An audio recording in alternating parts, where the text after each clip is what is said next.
my name is Marge Gustowiak and I'm a nurse, and I've been asked to speak to you today on communication. Communication begins at birth. We cry when we're hungry and we need to be fed. We cry when we're wet and we need to be changed. And we cry when we're lonely and want to be held up. This is pretty simple, but it gets a little more complicated as we go on in life. Communication, in my opinion, is the #1 reason that problems exist at home, at school, and in our work relationships. It is one of the most valued traits of most employees, yet it's the least taught. But you're in luck today because this video series has chosen to include communication as one of its tasks. To review what we'll be going over today, there's 4 basic areas.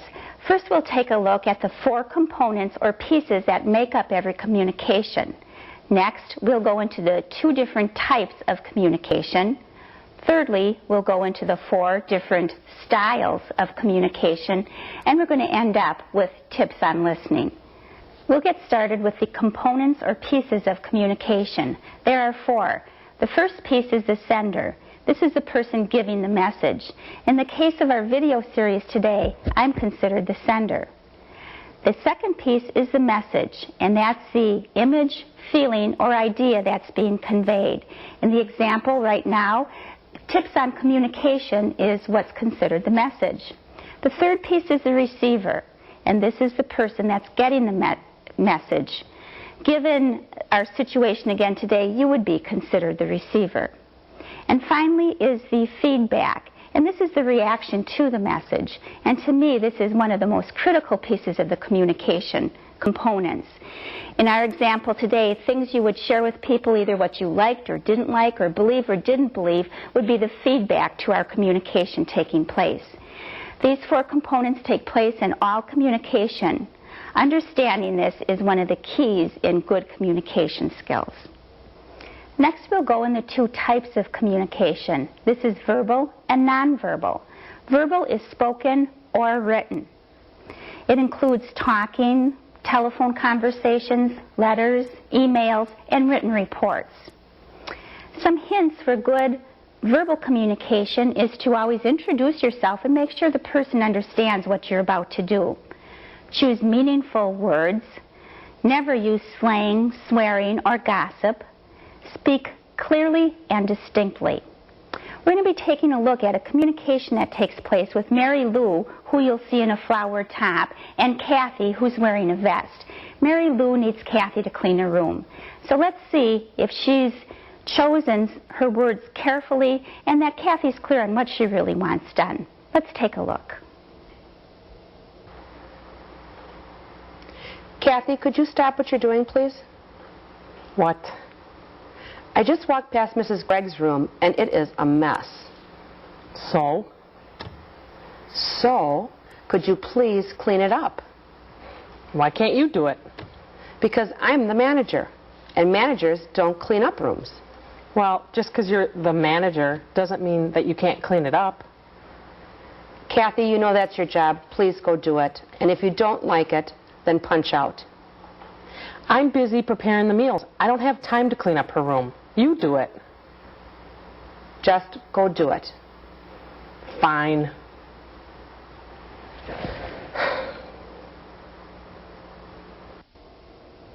I don't think that's probably what either one of them wanted in conclusion to that communication. Mary Lou is going to be a little more careful now on how she approaches Kathy and the types of words that she uses and how she explains what she needs to have done. So let's see if we can't come up with a better conclusion this time. Let's take a look. Kathy, can you stop what you're doing, please? What? I just went past Mrs. Gregg's room, and she's having company tonight, and the room is a mess. It needs to be cleaned up. So you do it. Well, I can't do it because I have to pass the medications. Well, I'm trying to prepare all the meals. Well, why don't you finish preparing the meals, I'll finish the medications, and then we'll clean the room together. Okay, so you want me to pass the meals first, and then you'll work with me and we'll clean our room together? We'll do it together. Okay, that sounds good to me.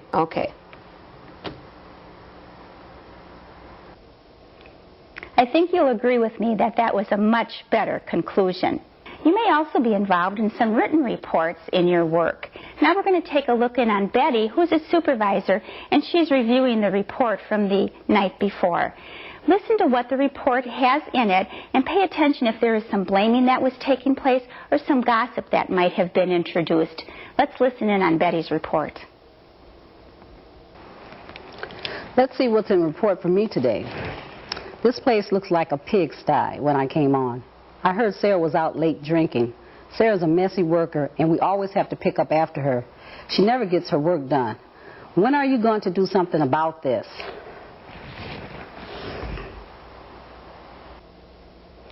Now, I think Betty got a message with that report, but I think it might be a little colored by some of the gossip and some of the blaming that took place. Let's take a look at that very same report that's written differently, taking away the blaming and the gossip, and think what kind of message Betty got this time. Let me see what's in the report for me today. This unit was a real mess when we came on. Clothes were not put away, the dining room tables was not washed, the garbage was overflowing. Let's discuss this. Betty, can we talk about this? I think that's a good idea. Now, Betty got the same information, but the gossip and the blaming was taken out of it. I think she'll be able to approach this by addressing the problem rather than attacking the person and probably get some better results. Now, the next area we're going into is nonverbal communication. Nonverbal communication includes gestures, welcoming people, being closed off to people. It includes posture and body movement. It includes touch. You can have a gentle touch or you can have a firm touch. I need you to pay attention here. Eye contact is considered nonverbal communication. Silence, when you're wanting people to pay attention. And size. We're going to take a look at Betty on the telephone.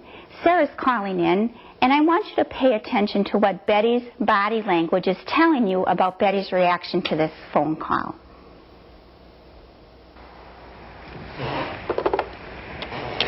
Fourth floor, Betty Hochstein, nurse. May I help you? Yes, Sarah? You're calling in. You realize that it's already 3 o'clock and you're calling in at 3? Yes, Sarah? Do you have a headache? Well, Sarah, consider this a verbal warning. I know you have a headache, but you have to give us amount of time for a call-in. Okay, Sarah, but this is a verbal warning. Goodbye, Sarah.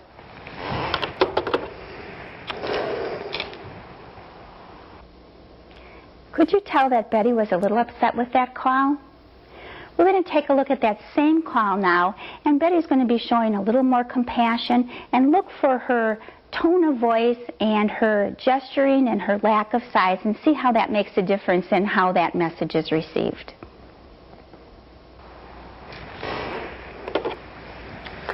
Fourth floor, Betty Hochstein, nurse. Yes, Sarah. You're calling in? You don't feel well? Oh, that's too bad, Sarah. Well, you did call in enough time. I can get a replacement for you. Oh, okay, Sarah. I hope you feel better. Bye-bye.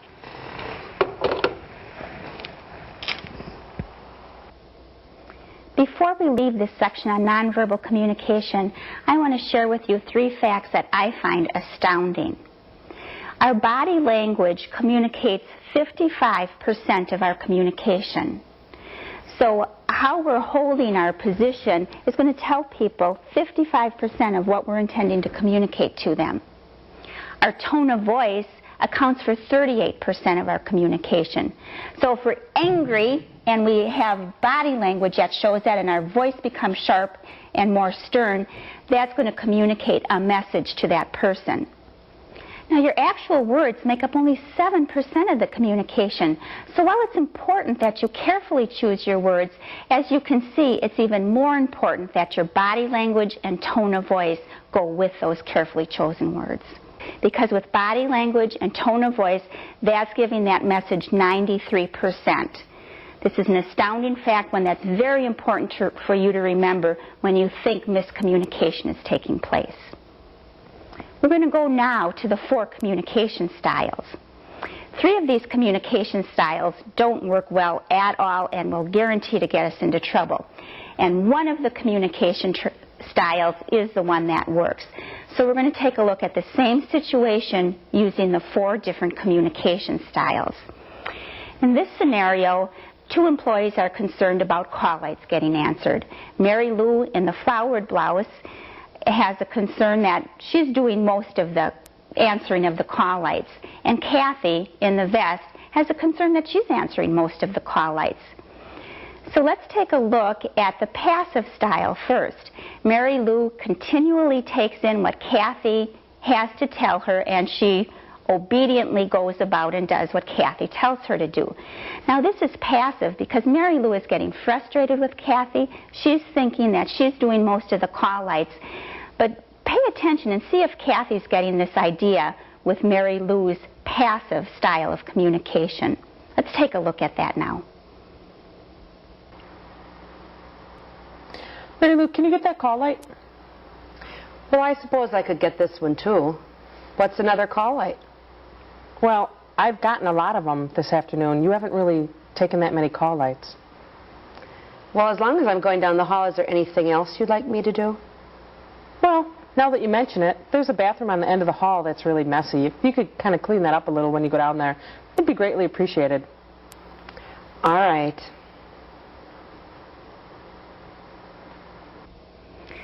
Now, do you think Kathy has any idea how disgusted Mary Lou's getting with the work situation?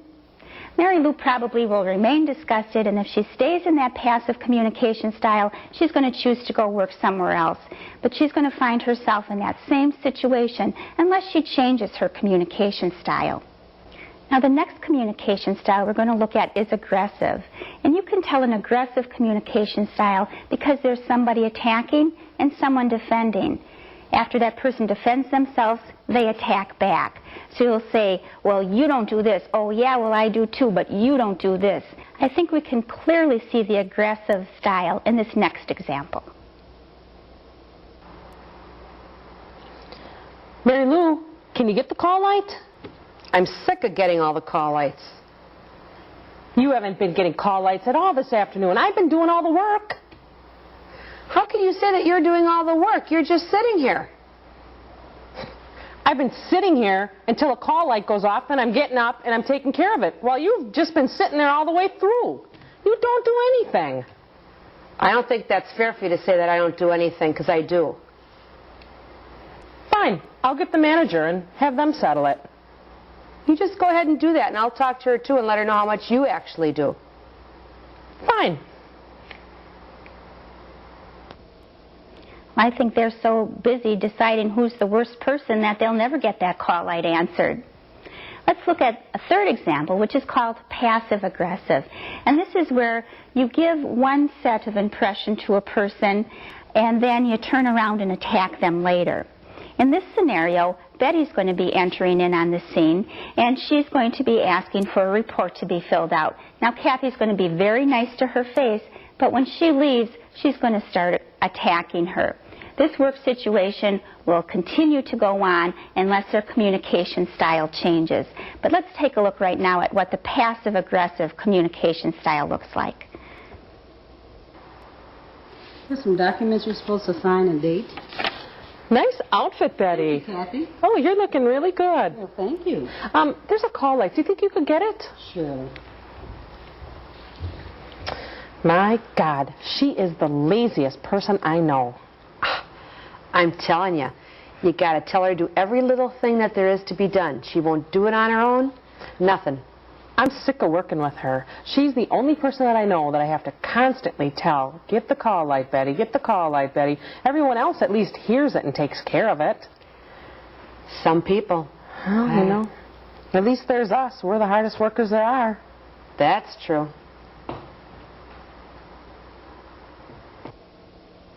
You can see how the passive-aggressive can lead into gossip and how this feeds off of each other, and that problem's still not going to be taken care of.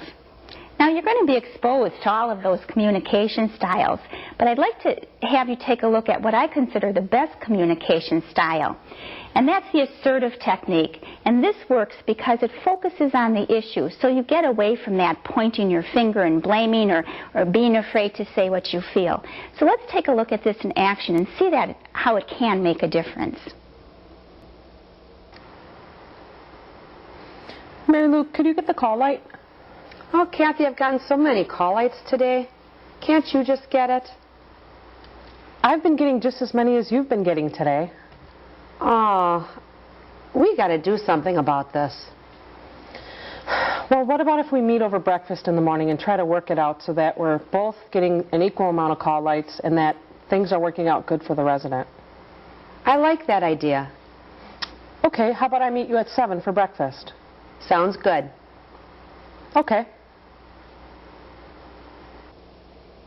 Now, I've had people look at this and say, yeah, like that's ever going to happen. But if you remember, you have control over how you respond. And if you use this approach and use the assertive style of communication, you're going to find that same success. Finally, we're going to address listening. First of all, let's consider why we want to become an active listener. Well, one reason is that people can free themselves of troublesome feelings when they're encouraged to express them openly. Best example I can think of is when you've lost someone that's close to you and you find yourself crying or you find yourself hurting.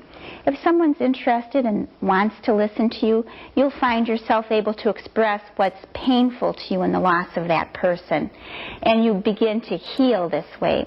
So that's one good reason to be an active listener. Another reason is that it promotes a relationship of warmth between the speaker and the listener.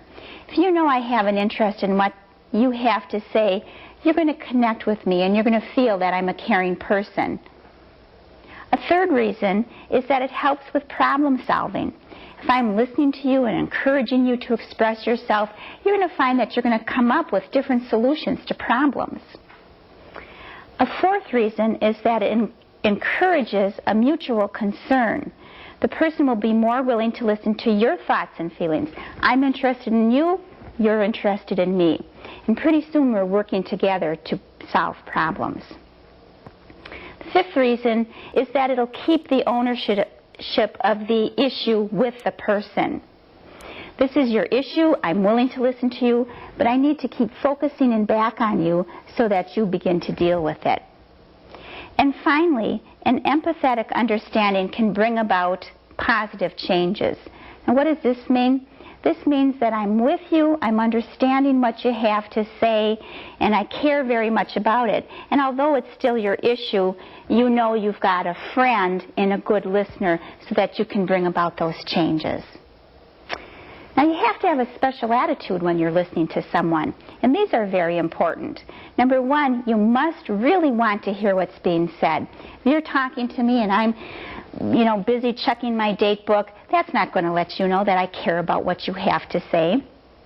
You must also want to be helpful, and this will show in your response. You communicate something to me, and if I want to be helpful, you'll hear that in my voice, in the way I listen to what you say. Thirdly, you must be able to accept feelings. We may not feel the same way about something, but as a listener, it's important that I put my feelings aside, because what's important in listening is what you're conveying. Number 4 is believe that that person has the capacity to handle their problem. I'm not going to jump in and give you solutions or jump in and give you my experience, because it's your issue and I'm the listener in this role. One good thing, number 5, is that feelings are not permanent. And I think the best example is disasters in our life, where we're sure the world is going to end and we can't believe, how unjust life is to us. But then years later, we're able to express it and it's funny and we laugh about it. So that's the good thing, that feelings can change. They're not permanent. Number 6 is accept that it's very difficult to listen when you're talking.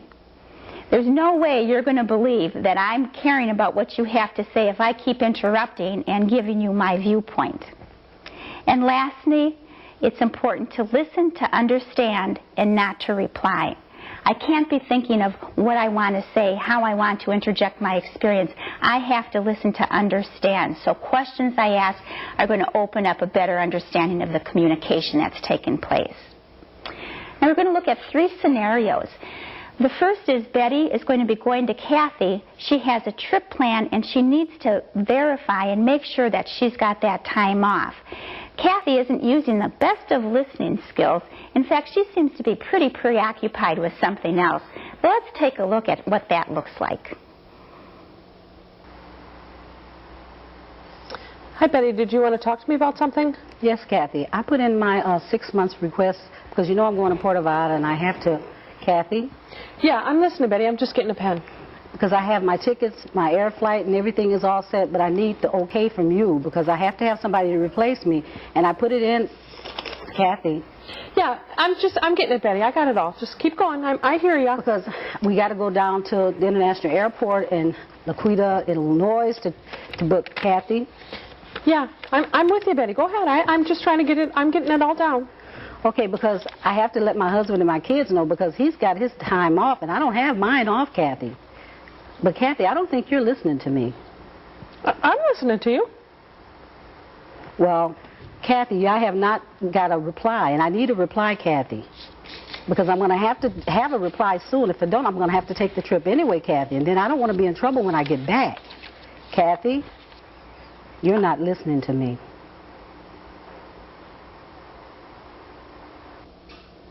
Now, it's quite obvious that Betty knew Kathy wasn't listening to her. She didn't get an answer, and Betty was pretty frustrated at the end. Now we're going to look at Kathy being anxious to give her opinion, and you can see how this affects the communication. Hi, Betty. Come on in. Is there something that you wanted to talk to me about? Yes, Kathy, I need some time off. I'm going to Puerto Vallarta. Oh, I went to Puerto Vallarta. Oh, I loved it. Oh, the kid. Oh, there's so many kids there, and they want to give you. They want. But Kathy, I need the reply right away because I have to get back to Marge, my travel agent. She's got to let me know. I've used her before. She is really good. She is one of the best travel agents.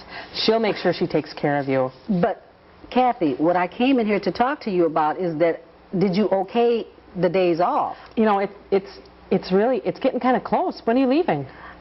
I'm leaving, but Kathy, wait a minute. I need those days off. I need a reply, Kathy, because I'm going to be leaving on the 16th. Oh, how are you leaving? Are you going through Chicago? Yes, I'm going through Chicago, Kathy. Oh, I love O'Hare Airport. That is the best airport. Their flights are always on time. Oh, that is a great airport. I still need you to give me a reply. I can't fly to the Puerto Vallarta unless you know, give the me... last time I flew, we were delayed when we were leaving out of Atlanta, so they put us up in a hotel. Oh, it was so nice, and it was all paid for. Kathy, do I have the days off? In this case, I think Betty was doing as much listening as Kathy was. She was so eager to get her opinion in, and again, Betty still doesn't have an answer to her question. The last example we're going to look at is Kathy showing that she's an active listener, that she has those traits of wanting to understand what's being said and being helpful. And this time I think Betty's going to get her answer. Let's look. Hi, Betty. You wanted to see me about a scheduling problem? Yes, Kathy, I had put in a request 6 months ago because I'm going to Puerto Vallarta between the 16th and 23rd, and I haven't had a reply yet. So you said that you put it in 6 months ago, and you did put down the dates the 16th through the 23rd? Yes, I would like to know, is it okayed? Okay. What I'm going to do is I'm going to do some checking, and I can get back to you sometime today to let you know for sure whether or not that's going to be okay. That's great, Kathy. Thank you. I don't know about you, but I'm glad Betty's finally going to find out that she can take that vacation. In summary, we've covered the pieces that make up communication. We've covered the types of communication. We've covered 4 different communication styles that you'll be coming in contact with, and you've gotten some real good tips on listening. Now, I think it's important that you review this tape, you listen to it again, you talk about it with your coworkers, with your family, and try some of these techniques out. If you master the skill of communication, you'll have discovered the key to a satisfying and productive relationship with your friends, at home, and in your workplace.